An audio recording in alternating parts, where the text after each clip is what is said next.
Kundan kunga kuchayib borayotgan aktrisa Hayon haqida shovqinlar. Lekin nima uchun bunchalik shovqin-suron? Juda ham ko'p kommentlarda o'qidim bu savolni. Nima uchun ajdodlarning aybi uchun Hayon javob berish kerak? Bu videoda qo'limdan kelgancha buni tushuntirishga harakat qilaman. Buning uchun eng avval tarixni yaxshi bilish kerak. Lekin bu videoda tarixni bafurja tushuntirmoqchi emasman, chunki buni tushuntirishga juda ham uzoq vaqt ketadi. Va yaqinda Koreya tarixini seriya qilib boshidan oxirigacha bafurja videolar qilib chiqarmoqchiman. Keyingi videolarda Koreyani paydo bo'lishidan to bugungi kungacha bo'lgan tarixini seriya qilib birma-ketin videolar joylayman.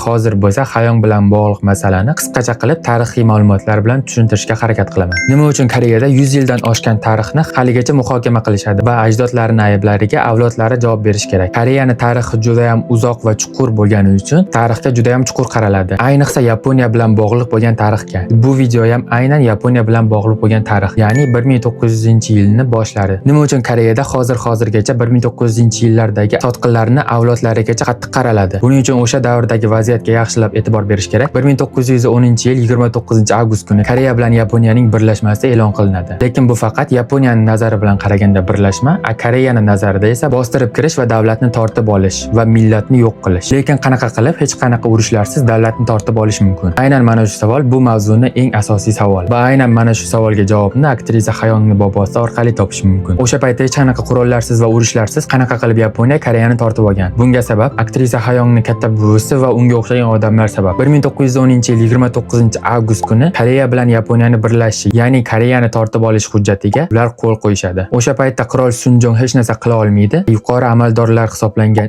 Ivan Yong va uning sheriklari bilan birga jami 5 kishi bo'lishib, ushbu hujjatga qo'l qo'yishadi va qarabsizki, hech qanaqa urushlarsiz butun boshli bir davlat Yaponiyani qo'liga o'tib ketadi. Lekin nima uchun ular davlatni sotishgan? Buni javobi juda ham oddiy. Ular shunchaki kuch-qudrat va moddiy daromad orttirish uchun davlatni sotishadi va eng achinarli hodisalar aynan shu kundan keyin boshlanadi. Yaponiyaliklar Koreyaga bostirib kirishib, Koreya xalqini har xil tomonlama azoblashadi. Ya'ni koreys millatini umuman yer yuzidan yo'q qilib tashlashmoqchi bo'lishadi va buning uchun Koreyada umuman koreys tilini ishlatishga ruxsat berilmaydi va har bir maktablarda yapon tili va yapon tarixini o'rgatishni boshlashadi va yapon tilini o'rganmaganlarni va koreys tilida gaplashganlarni har xil jazolar bilan jazolashadi va o'ldirishadi. O'sha paytdagi jazolar juda ham qattiq bo'lgan. Misol uchun odamni qaynatib o'ldirish, bug'da bug'lab o'ldirish, yoqib yuborish va shunga o'xshagan juda ham qattiq jazolar bilan odamlarni o'ldirishadi. Buni sababi odamlarni qo'rqitish va ruhan azoblash va o'z millatidan va o'zligidan voz kechib, yaponlarcha harakat qilish, fikrlash va gaplashishlari uchun edi. Lekin u paytda hamma ham Yaponiyaga taslim bo'lmagan, mustaqillik uchun kurashgan odamlar ham juda ham ko'p bo'lgan. Lekin eng yomon tomoni davlat sotqinlari mustaqillik uchun kurashmoqchi bo'lgan odamlarni ham sotgan va shu sababli ham ular yaponlar tomonidan hibsga olinib, har xil azoblar bilan o'ldirilgan va shu sababli ham ular Koreyada emas, Rossiyada va Xitoyda o'z faoliyatlarini olib borishgan, ya'ni mustaqillik uchun kurashishgan. Eng achinarli bo'lgan narsa mustaqil bo'lgandan keyingi holat. Ya'ni o'sha paytda mustaqillik uchun kurashgan odamlarning avlodlari haligacha kambag'al bo'lib yashashadi. Chunki o'sha paytda ular davlat uchun bor mol-mulkidan voz kechishgan va mustaqillik uchun kurashishgan.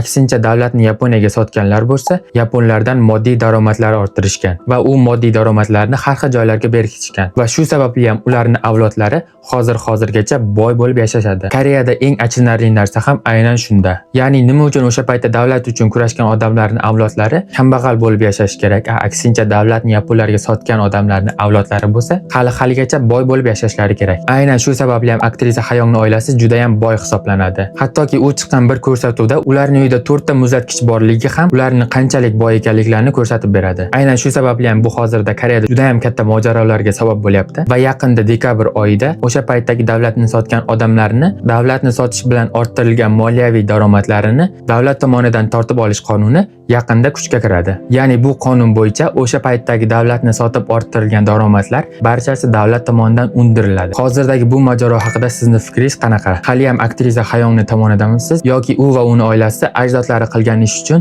moddiy daromadlarni davlat tomonidan tortib olinish tarafdorimisiz? Kommentda o'z fikrlaringizni yozib qoldiring va yaqinda Koreyani paydo bo'lgan kundan boshlab aynan shu kungacha bo'lgan tarixini seriya qilib videolarni joylashni boshlayman. Agar sizga ham Koreyani tarixi qiziq bo'lsa, obuna bo'lib oling va qo'ng'iroqchani bosib qo'ysangiz, videoni joylashim bilan sizga xabar boradi va albatta videoga like bosishni ham unutmang. Hammaga xayr.